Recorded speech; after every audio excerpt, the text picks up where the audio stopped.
Okay, this is Doc Ock coming to you live again at noon and 9, doing things just a little bit differently today. And today, let's see. Oh, I was supposed to have a poem. Let's see. I'm going to have to try and pull up my poem here. Bear with me a minute while I do that. Meanwhile, the proverb for today is one that I got from one of my teachers from way back when I was in undergrad school by the name of Tim Moore. And the proverb is, it's actually more of a, it's not a proverb exactly, but it's a way of doing things. And it's called the 5P principle. Proper preparation prevents poor performance. And I thought I had everything together today. However, I'm missing a few things. So we're just going to go right off the top without a stop. And let's see if I can pull up my poem for the day. I put together one a couple nights ago. I want to use that. And in the meanwhile, what we're doing today is we're dealing with an introduction to African adventurers. So we're not talking about African explorers. We're talking about African adventurers. So the difference is an explorer has this connotation that's kind of embedded in the word. Now, the way we use the word of someone who prepares the ground, so to speak, for colonization. And that's not what we're dealing with. Okay, we're not dealing with somebody who's coming to prep to prepare the ground for some colonization. So what we're actually dealing with is what we're actually dealing with are people that moved around in and out of their comfort zone to other parts of the world, whether they were on the same continent or whether they went to entirely different continents. And so that's going to be our theme for the month of October, because today is October 1st. Surprise. This is an October surprise for you right here, right now, today. Okay, so now I'm looking down the line here and I see a few poems, and I'm going to read this one right here because we're going to start off. We're going to do like a little transition thing from what we were doing to what we are doing now. And so the poem I wrote the other day is called "But Ain't She a Woman?" And this will segue us right into our story for the day. But ain't she a woman? Let's see if it'll come up for me here. Okay, I'm just bringing it up on the screen. All right, there we go. I'm going to make it a little bit bigger if I can. Make it easier for me to read it. Let's see. Is it going to do it? This machine is moving real slow today. Okay, well, I'll just do it at the size that it is for now, and that'll just have to do. Oh, I can make it go. Nope, that ain't doing it either. All right. Ain't she a woman? Oh, it's no. Oh, I got two titles here. Okay. Well, we'll go with the one I said earlier. But ain't she a woman? But ain't she a woman? Is it going to put it in there? Yeah, there we go. All right. Okay. I got thrown off schedule today. I had some things I had to take care of that were unexpected. All right. So here we go. Kelly Bolar Williams has sold the story of her life. I'm waiting to see her name all up in them lights. But when I do, all I want to know is, ain't she a woman? Decor White, found dead in her car. The police investigated for 20 years. In the end, their conclusion was she was just another dead Louisville nigga in the Ohio River. But ain't she a woman? Former prosecutor Alberta O. Jones tried to find out what happened to Decorah. She was repaid in kind. Now she's just another dead Louisville nigga in the Ohio River. But ain't she a woman? Breonna Taylor was not a dealer, nor was she a stealer. All she ever wanted to be was a healer. Killed in her home by the popo. Now she's just another dead Louisville nigga. But ain't she a woman? Rosa Parks fought for our rights. She stood to Jim Crow and struck a mighty blow. We know her story and recognize her glory. She's even got a statue in the U.S. Capitol where she lay in honor. But ain't she a woman? Shirley Crosby is my mother for show. She worked at Kent State as a volunteer for 20 years. She never got a dime, even though she invested a lot of time organizing, strategizing, and making things work. But ain't she a woman? Now it's time for the next generation. They'll have to pick up where we left off. Their lives are not our lives. Their struggles are not our struggles, and neither are their reasons. These women of today are coming on like a March wind, armed and dangerous, but they're women still. Okay, and that takes us into what we're going to do here. We're calling this a transition because we got a few more days left in this week, but we've already finished the month. So when things happen like this, we may do a little transition like we're going to do today. And so today we're going to transition with a story from this book here called I Am America. This is the series is I Am America. The book is Journey to a Promised Land, a story of the Exodusters. So you all heard of the Exodus.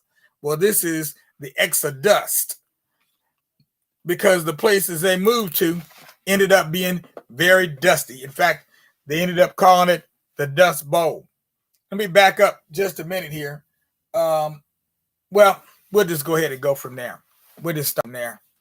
I'll do some other things tomorrow. I've got so many things I want to do. It's hard to decide on what I want to do first. So, and this one does have some pictures in it too. Okay, and I'm going to show you one right here. One right here. You see that right there? Okay. Now that hoe is not what you might have thought it is. Okay. That has to do with like land hoe. Okay. That's a term people used to use. So don't even start to get it twisted. All you young folks out there thinking whatever it is that you thinking, stop thinking that. Think something different.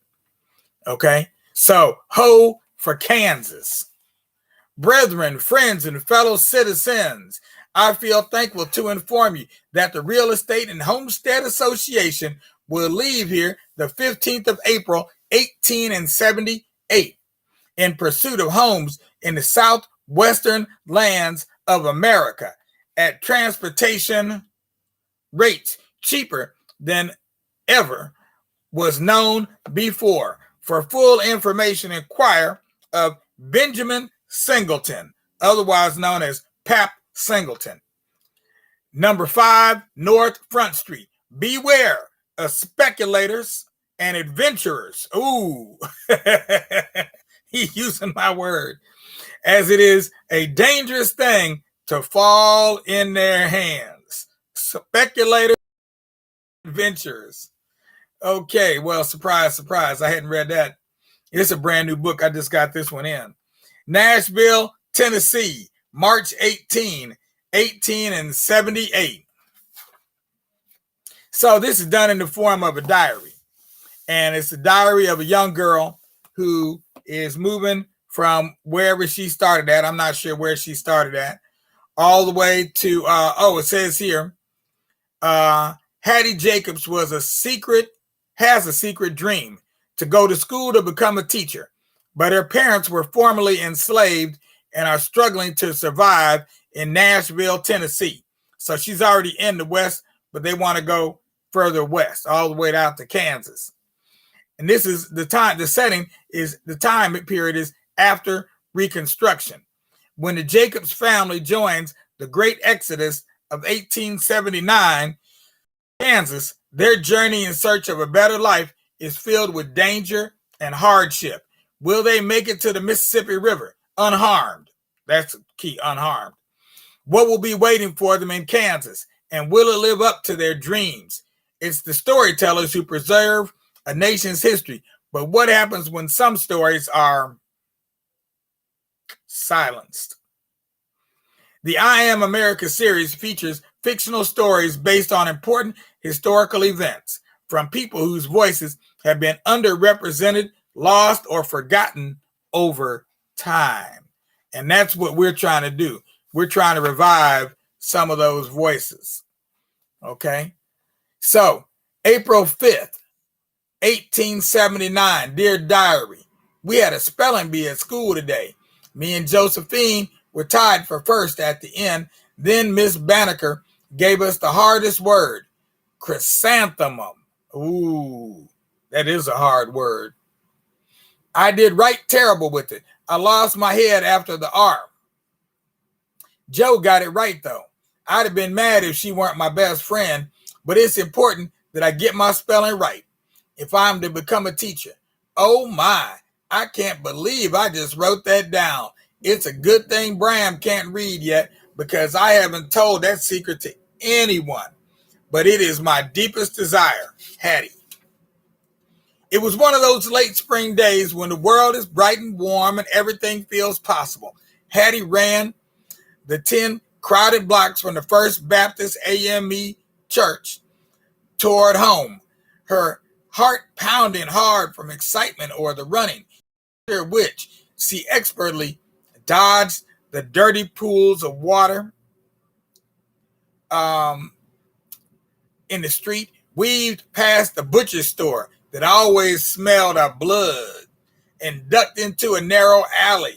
It was crisscrossed with a web of clotheslines that dipped heavily with the laundry her mother took in for extra money. Hattie stopped short, breathing heavily. Mama, she called, I'm home. In the back, baby, came her mother's voice. Mama was bent over an enormous black iron cauldron with one of those big sticks. You know how you turn it around and you stir it up, whatever's in there. She's probably doing the laundry. She's pushing a wooden paddle back and forth in the bubbling gray water. The familiar scent of wood, smoke, lye soap, and steamy clothes hung in the air.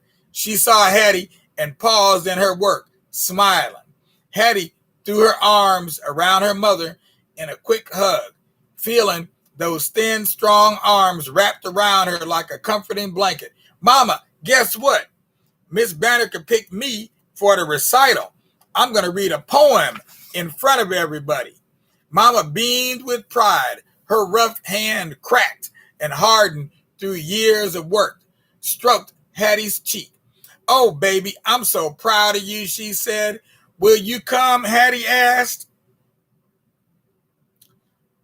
Still from the run, she knew what the answer would be, but she asked anyway, just so she could hear it. I wouldn't miss it for the world, her mother replied. Papa, too, and Abraham, if we can keep him from squirming through the whole thing. Hattie grinned. She knew how much stock her parents put on learning. When they were enslaved, they hadn't been allowed to learn to read or write.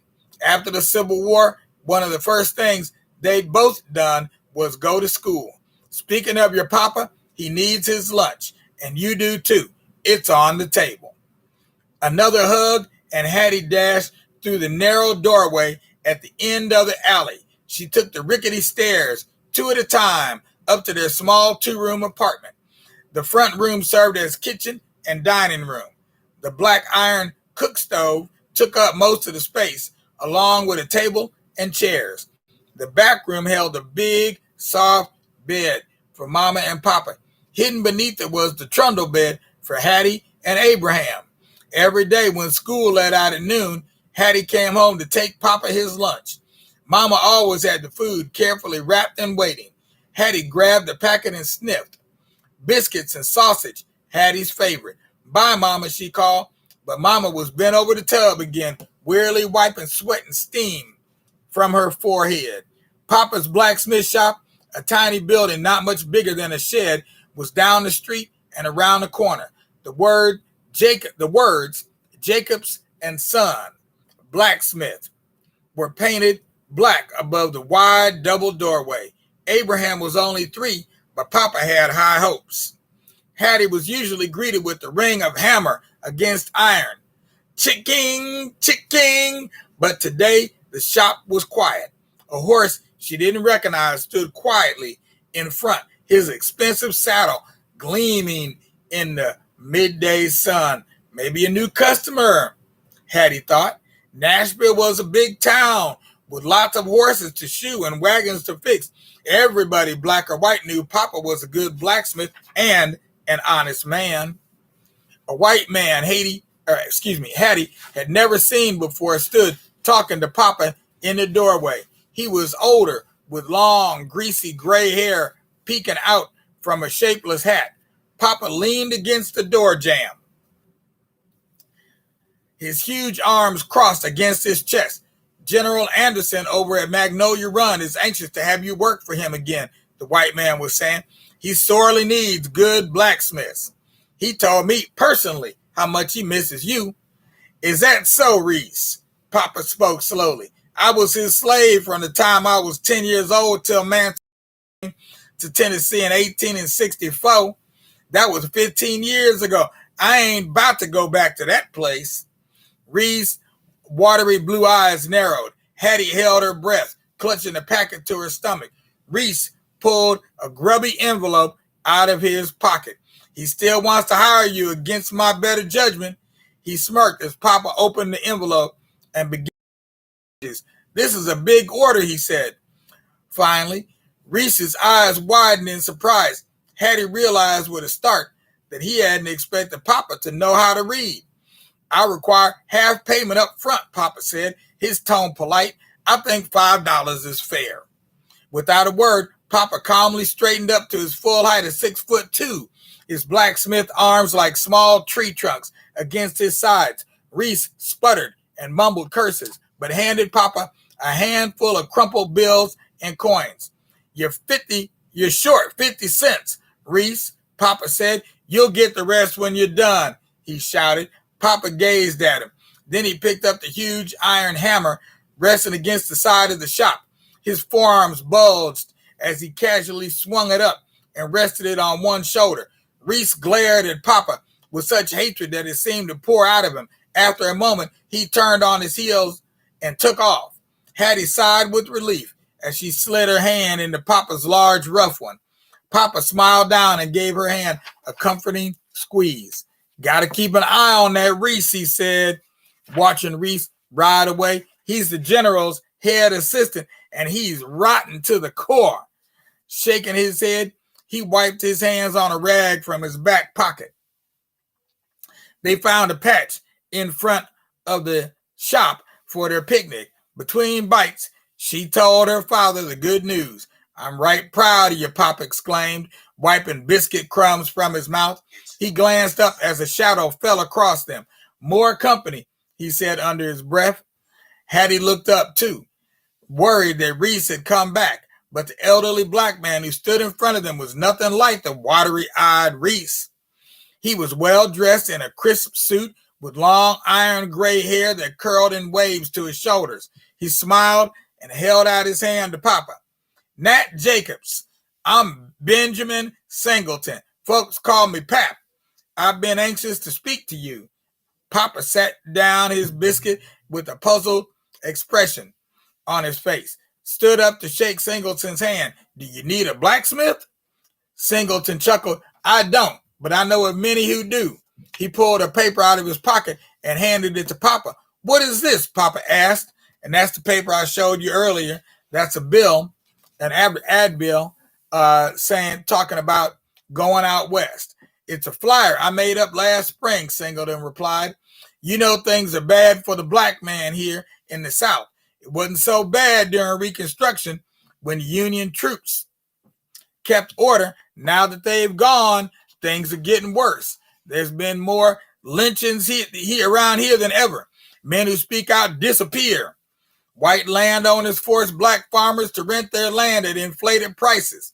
Then they cheat them, refusing to pay fairly for their crops. Our people can't get ahead no matter how hard they try. But I'm not a farmer, Papa said. With a note of sadness, you could be, Singleton replied, waving the paper. In Kansas, black people are free to better themselves. The government is giving away farmland to anyone willing to put their backs into making a go of it. I've been personally leading groups to Kansas. I took several last year. I'm looking for families to join me this year. And how do you propose we get all the way to Kansas? Papa said. Steamboat was Singleton's instant reply. Steamboats up the Mississippi will take you straight to St. Louis. From there, you can get out to the settlements. I'd have to get myself and my family all the way to Memphis then. That's more than 200 miles from here. Papa didn't sound convinced. I've lived in Tennessee all my life. My daughter goes to school. My shop is doing well, but you have a blacksmith shop in Kansas. Singleton continued. There are good schools in Kansas and whole towns where every citizen is just like us.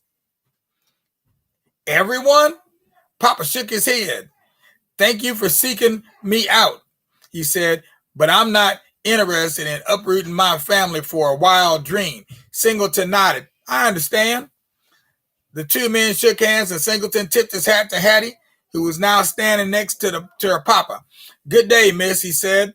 Singleton went a few paces, then turned. There's a meeting on Friday evening. We'll talk about Kansas and other things you may find interested. I hope you'll consider attending. Then Singleton, whistling, turned back around and strode down the street. You wouldn't really move us all the way to Kansas, would you? Hattie asked anxiously. Well, as they watched Singleton go, I expect not, Papa said. Now finish up your dinner and get along to Miss Bradford's house. Isn't she expecting you today? I don't want to go. The idea of being cooped up in that dark old house, mending tea towels on such a fine afternoon, made Hattie want to scream. Can I stay here and help you? I won't be a bother. Papa folded Hattie into his huge arms. There's nothing I like better, he began, but Miss Bradford is a kind woman, and she pays you a fair wage for your work. God knows we can use every single penny. Hattie knew better than to argue. She finished the last of her biscuit and set off. At the end of the street, Hattie looked back. Her father was standing in the doorway of his tiny shop, arms crossed, watching her go. There was a look in his eyes that Hattie had never seen before, pride and sadness, but something more than that, fear. Now, what would he have to fear back in 1878? God only knows, but we'll find out some more later because today's Thursday, so we got one more day tomorrow, and then we're into the weekend. So we'll read one more day from that. We'll do our weekly rewind on Saturday and Sunday, and then starting on Monday, we'll be dead into the adventures. And we're going to be adventuring all kinds of places. We'll go down the Trail of Tears from Ohio, because we had another Trail of Tears most people don't realize. We're going to be talking about Africa and the discovery of America, how Africans were here before many other people. Not everybody, because there were people here when we got here, I'm quite sure. We're going to read some more about York. Okay, who is York and why do we need to remember him? We're going to deal with ships and how we transported large things around the world and learned from other people, because the world is not built by one group of people or another. It's built by a whole lot of people and a lot of cross-fertilizing. One group of people did one thing and another group learned from them. We're going to going to read about the life of James Beckworth, another adventurer and also a entrepreneur as well as an author. So we're going to actually read from his own words, his autobiography. We'll talk about the Silk Road. Okay, now this picture here doesn't show black folks necessarily going down the Silk Road, but guaranteed, whatever anybody else has done, we've done, including going across the Silk Road from one part of Eurasia to another. So we're going to be covering a lot of ground. I'm still in the process of organizing exactly how we're going to go from point A to point B. And I apologize for going so long today, but this is going to be it's going to be a real mashup, and I'm going to squeeze as much as I can into the month of October.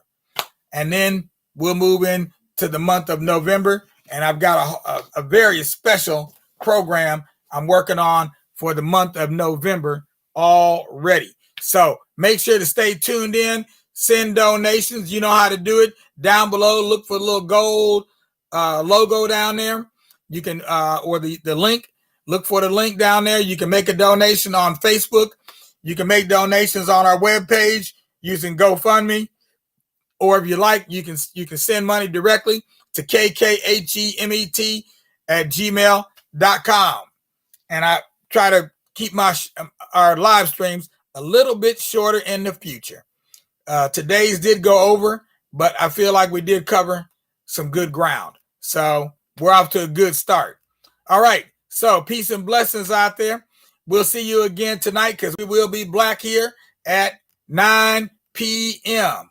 for the children's edition of Doc Ock at noon and 9. Signing off. Peace out, y'all.